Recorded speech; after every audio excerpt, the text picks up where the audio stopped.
என் இனிய அன்பு உள்ளங்களே, உங்கள் அனைவருக்கும் என் அன்பான வணக்கம். மாவீரனின் விசித்திர பாவை நாவல் பகுதி 20. வாங்க தொடர்ந்து கதையை கேட்கலாம். ஆருத்ரா ஓவியத்தை தன் அறையில் கொண்டு வந்து மாட்டி வைத்த தனுஷ் தன் பேகை திறந்து தூரிகை ஒன்றை வெளியே எடுத்தான்.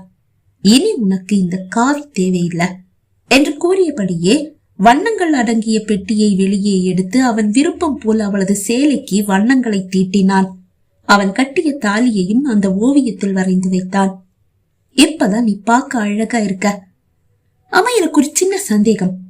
உன்னுடைய இந்த ஓவியத்தை தொட்டா உன்னை தொட்ட மாதிரி எனக்கு ஃபீல் ஆகுது. அதே மாதிரி உனக்கு ஏதாவது ஃபீல் ஆகுதா? அன்னைக்கு கேட்கும் போது அம்மானு தானே முதல்ல சொன்ன. யோசனையோடு அந்த ஓவியத்தின் மீது மெல்ல விரல்களை ஓடவிட்டான். முன்பு போலவே ஒரு பெண்ணை வருடும் ஒரு உணர்வு அவனுக்கு. இது எப்படி சாத்தியம் என்ற யோசனையோடு அவன் கரம் ஓவியத்தின் மீது மெல்ல ஊர்ந்து செல்ல, அறைக்குள் கோபமாக அமர்ந்திருந்த ஆருத்ரா அவனது தீண்டலை உணர்ந்து சட்டென்று துள்ளி எழுந்தாள். தனுஷின் விரல்கள் தன் ஓவியத்தின் மீது மெல்ல ஊர்ந்தேறுகிறது என்பதை புரிந்து கொண்டவளின் கோபம் இன்னும் அதிகமானது. அறைக்கதவை திறந்து கொண்டு வெளியே வந்தவள் அங்கு தன் ஓவியம் இல்லை என்று கண்டு, என்னுடைய ஓவியம் எங்க தாத்தா? தன் இருக்கையில் விழிமூடி சாய்ந்து அமர்ந்திருக்கும் தாத்தாவிடம் கேட்டாள். கூடத்தில் வேறு ஒருவரும் இருக்கவில்லை. மெல்ல விழிகளை திறந்த தாத்தா, நீதான் அந்த ஓவியத்தை தூக்கி வீசின என்று கேட்டார். ஆமா, தூக்கி வீசின. அது இப்ப எங்க? தனுஷ் அவனுடைய அறைக்கு எடுத்துட்டு போயிட்டான். தாத்தா கூறியது கேட்டது பாதி கேட்காதது பாதியாக தனுஷின் அறை முன்னால் வந்து நின்றவள் கோபமாக கதவை தள்ளி திறந்தாள். அது திறந்து கொண்டது. அதே வேகத்தில் அவள் அறைக்குள் வர, எங்கோ விழிகளை நட்டு நிற்கும் தனுஷின் கை மட்டும் அவளது ஓவியத்தின் மீது ஊர்ந்து நடப்பதை கண்டாள். ஓவியத்தில் எங்கெங்கோ அவனது விரல் படுகிறது. ஓவியத்தில் மட்டுமா, அவள் மீதும் அல்லவா படுகிறது. ஆனால் அவன் வேண்டுமென்றே தொடவில்லை என்பதை அறிந்த பிறகு அவளது கோபம் பாதி குறைந்தது. ஆனால் அடுத்த நொடி அவன் அந்த ஓவியத்தில் மாற்றங்களை ஏற்படுத்தி இருப்பதை கண்டதும் மீண்டும் அவளது கோபம் உச்சியை தொட்டது. என்ன பண்ணி வச்சிருக்கீங்க தனுஷ்? ஆருத்ராவின் கோபமான வார்த்தைகள் அவனை தன் நிலைக்கு கொண்டு வந்தது. அப்போதுதான் ஆருத்ரா அறைக்குள் நிற்பதை காண்கிறான். எதை சொல்ற? என்னுடைய ஓவியத்தை என்ன செஞ்சு வச்சிருக்கீங்கன்னு கேட்டேன். உன்னுடைய ஓவியம்தான், ஆனா இப்ப இது என்னுடைய மனைவியுடைய ஓவியம். இந்த ஓவியத்தை வேண்டான்னு நீதான தூக்கி வீசின. ரொம்ப புத்திசாலித்தனமா பேசுறதா நினைக்காதீங்க. இந்த ஓவியத்துடைய காவி சேலையை ஏன் கலர் சேலையா மாத்தினீங்க? அதுதான் சொன்னேனே, நீ வேண்டான்னு தூக்கி வீசின ஓவியம் இனி எனக்கு தான் சொந்தம். இத நான் எப்படி வேணும்னாலும் என்னுடைய விருப்பம் போல மாத்தி வரையலாம். ஏன், தூங்கும் போது கட்டி பிடிச்சிட்டு கூட தூங்கலாம். தூங்கும் போது கட்டி பிடிச்சிட்டு தூங்குறதா? அவள் முணுமுணுக்க, நான் விருப்பப்பட்ட இப்ப கூட கட்டி பிடிக்கலாம். அதுக்காக நான் யாருடைய அனுமதியை கேட்கணும் என்று கூறியவன் சுவரில் மாட்டப்பட்டிருந்த ஓவியத்தை எடுத்து மார்போடு சேர்த்து கொள்ள, அந்த அணைப்பை ஆருத்ரா உடல் உணர்ந்த அந்த நொடி ஏதோ ஒரு ரசாயன மாற்றத்தை அவள் உணர, அவள் விழிகள் அவளையும் அறியாமல் மூடி திறந்தன. தனுஷ் கூட திகைத்துதான் போனான். அவளை கட்டி அணைத்த உணர்வு அவனுக்கு. அவளது ஒவ்வொரு அசைவையும் உன்னிப்பாக கவனித்துக் கொண்டிருந்த தனுஷின் விழிகள் அவளது விழிகள் மூடி திறந்ததையும் கண்டன. தான் கட்டி அணைத்ததை அவளும் உணர்கிறாள் என்பதை அது அவனுக்கு உணர்த்தியது. விழிகளை மெல்ல திறந்த ஆருத்ரா பாய்ந்து வந்து தனுஷின் கையில் இருந்த தன் ஓவியத்தை பறிக்க முயல அவன் விட மறுக்க அங்கு ஒரு போராட்டமே நடந்தது. இறுதியில் அவள் இழுத்த ஓவியம் கை நழுவ ஓவியத்தோடு தனுஷ் அவனது மூங்கில் கட்டிலில் வீழ்ந்தான். வீழ்ந்தவனின் உதடுகள் ஓவியத்தில் எங்கெங்கோ பட, பதறிப்போன ஆருத்ரா பாய்ந்து வந்து அவனை ஒரு அறை விட்டாள். அவன் முகம் கோபத்தில் சிவந்தது. நான் என்ன தவறு செய்தேன்? எதற்காக இவள் என்னை அடிக்க வேண்டும்? கோபமாக துள்ளி எழுந்தவன் ஓவியத்தை படுக்கையில் போட்டுவிட்டு ஓங்கி அவள் கன்னத்தில் ஒரு அறை விட்டான். புண்ணான அவளது கன்னத்தில் அவனது 5 விரல்களும் ஆழமாக பதிந்து இன்னும் புண்ணாகி அங்கு ரத்தம் கசிய ஆரம்பித்தது. உயிர் போகும் வலி அவளுக்கு. அம்மா என்று கத்தியே விட்டாள். சத்தம் கேட்டு அனைவரும் ஓடிவர சேலையால் முகத்தை நன்றாக மூடிக்கொண்டாள் ஆருத்ரா. என்னம்மா, என்ன ஆச்சு ஆருத்ரா? தாத்தா பாட்டி இருவரும் ஒரே குரலில் கேட்க, கால் தடுக்கி கீழே விழுந்துட்டேன் தாத்தா என்று கூறி சமாளித்தாள். கோபத்தில் தனுஷ் கையை நீட்டி விட்டாலும் அவள் புண்ணான கன்னம் இன்னும் புண்ணாகி போனதை கண்டு பதறி போயிருந்தான். இப்போது இதோ அவனை காட்டி கொடுக்காமல் அவள் சமாளிக்க அவன் விழிகள் குற்ற உணர்ச்சியில் நிறைந்தே விட்டது. அவளிடம் மன்னிப்பு கேட்க அவன் மனம் துடிக்கிறது. ஆனால் காட்டி கொடுக்காமல் சமாளித்து விட்டவளிடம் மன்னிப்பு கேட்டு தானே மாட்டிக்கொள்வதா தயங்கியது அவன் மனம். தாத்தா, எனக்கு என்னுடைய ஓவியம் வேணும், அது தர சொல்லுங்க. ஆருத்ரா கூற, அந்த ஓவியம் உனக்கு எதுக்குமா? நீதானே அது வேண்டான்னு சொல்லி தூக்கி வீசின. ஆனா வேண்டான்னு சொல்லி தூக்கி வீசல தாத்தா, ஏதோ கோபத்தில் வீசிட்டேன். இப்ப எனக்கு அது வேணும். அவள் அடம் பிடிக்க இந்த ஓவியத்தை வைத்துதான் தான் அவளிடம் நெருங்க முடியும் என்பதை உணர்ந்து கொண்ட தனுஷ், இல்ல தாத்தா, இந்த ஓவியத்தை கொடுக்க முடியாது. தனுஷும் பிடிவாதம் பிடித்தான். இதற்கிடையில் தனுஷ் ஆருத்ரா கழுத்தில் தாலி கட்டிய செய்தி ஆரண்யா செவியை எட்டிவிட்டது. மின்னலாய் பாய்ந்து வந்தவள் வாசலில் நின்றபடி தனுஷ் என்று கத்தினாள். இடியாக ஒலித்த அந்த குரலை கேட்டு ஊரே நடுங்கியது. அது அந்த அளவு சத்தமாகவும் பயங்கரமானதாகவும் இருந்தது.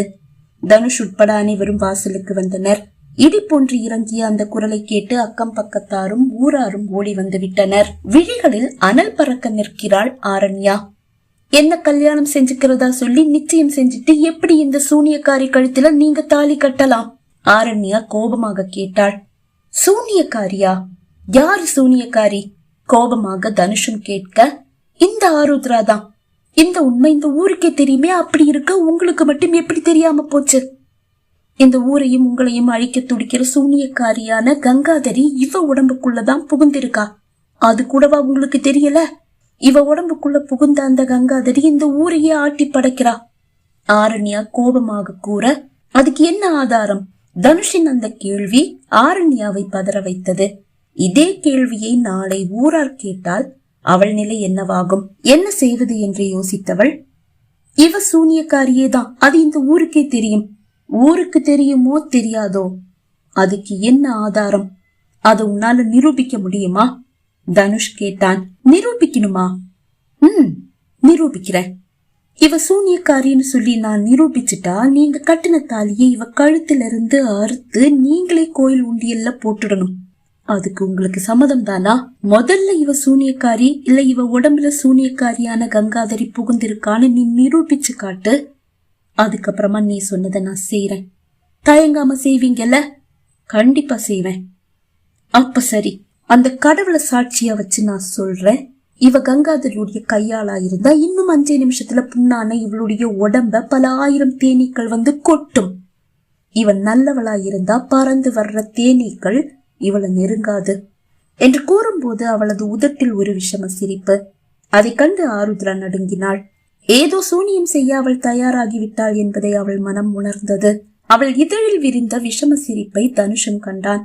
அவள் ஏதோ செய்ய தயாராகிவிட்டாள் என்பது அவனுக்கும் புரிந்தது. என்ன செய்வது? எப்படி இந்த இக்கட்டிலிருந்து ஆருத்ராவை காப்பாற்றுவது? அவனும் யோசிக்க ஆரம்பித்தான். ஆரண்யா சிரித்தபடியே நின்று கொண்டிருந்தாலும் அவளது கையில் இருக்கும் அந்த கருப்பு நிற மணிகளால் கோர்க்கப்பட்ட மாலையின் ஒவ்வொரு மணியும் உருள ஆரம்பித்தது. சரியாக 5வது நிமிடம் எங்கிருந்தோ பல 1000 தேனீக்கள் ஒன்றாக பறந்து வந்தன. அவை ஆருத்ராவை நோக்கிதான் படையெடுக்கின்றன. ஆனால் பாய்ந்து வந்த தேனீக்கள் ஆருத்ராவின் அருகில் வந்ததும் அப்படியே ஒரு வேலியாக மாறி அவளை சுற்றி வட்டமடித்தனவே தவிர அவளை நெருங்கவில்லை. பயத்தில் உறைந்து போயிருந்த ஆருத்ரா என்ன நடக்கிறது என்று உணர சில நிமிடங்கள் தேவைப்பட்டது. அவளை யாரோ சுற்றி வளைத்து வைத்திருக்கிறார்கள். யாரது? அவளது விழிகள் தனுஷை தேடியது. ஆம், அவன் இங்கு இல்லை. அப்படி என்றால் அவன் தான் தன் ஓவியத்தை சுற்றி வளைத்து வைத்திருக்கிறான் என்று அவளுக்கு புரிந்தது. அதிர்ந்து போன ஆரண்யா என்ன நடக்கிறது என்று புரியாமல் விழித்தாள். இவளை மட்டும் குறிவைத்து தாக்கத்தானே தேனீக்களை ஏவி விட்டேன். ஏன் தேனீக்கள் இவளை நெருங்க மறுக்கின்றன? விழி மூடி தன் சக்தியால் என்ன நடக்கிறது என்று பார்க்க முயன்றாள். அவள் கண்முன் தெளிந்த அந்த காட்சியை கண்டு அவள் அதிர்ந்து நடுங்கினாள். விழிகளை கோபமாக திறந்தவள் மீண்டும் விழிகளை மூடினாள். சற்று முன்பு இங்கு நடந்த அனைத்தும் அவள் கண்முன் வந்து சென்றன. புன்னகையோடு விழிகளை திறந்தவள், யாரும் பயப்பட தேவையில்லை. கடவுளுக்கு எப்படி சக்தி இருக்கோ அதே மாதிரி சூனியக்காரியான கங்காதரிக்கும் சக்தி இருக்கு. அவ அவளுடைய சக்தியால இந்த தேனீக்களை கட்டுப்படுத்திட்டா. ஆனா கடவுளுடைய சக்தியை மிஞ்ச எந்த சூனியக்காரியால முடியும்? இப்போ இந்த தடவை இவளால தப்பிக்கவே முடியாது. இவ சூனியக்காரின்னு உங்க எல்லாருக்கும் தெரியற மாதிரியான ஒரு அடையாளம் இவளுடைய கன்னத்துல இருக்கு. இவ கன்னத்துல 5 விரல் பதிஞ்சிருக்கு, அதுவும் ரொம்ப ஆழமா பதிஞ்சிருக்கு.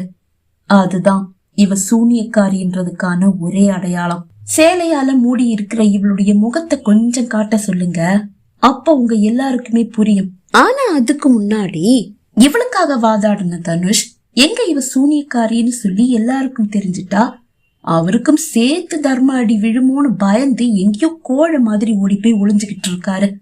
அவரு கொஞ்சம் வெளியே வர சொல்லுங்க. அதுக்கப்புறமா மூடி வச்சிருக்கிற முகத்தை இவளை காட்ட சொல்லுங்க. நீங்களே சேலையால மூடி இருக்கிற அவளுடைய முகத்தை திறந்து பாருங்க, உங்களுக்கே உண்மை புரியும். அதுக்கு முன்னாடி அந்த தனுஷை இங்க வர சொல்லுங்க. ஆருத்ராவின் ஓவியத்தை சுற்றி வளைத்தபடியே தன் அறைக்குள் நின்று கொண்டிருந்த தனுஷின் செவியில் ஆரண்யாவின் ஒவ்வொரு வார்த்தையும் வந்து வீழ்ந்தது.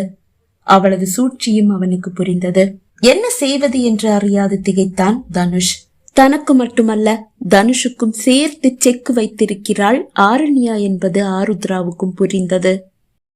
பகுதி 20 நிறைவடைந்தது. பகுதி 21 உங்களை சந்திக்கும் வரை விடை பெறுகிறேன். நன்றி, வணக்கம்.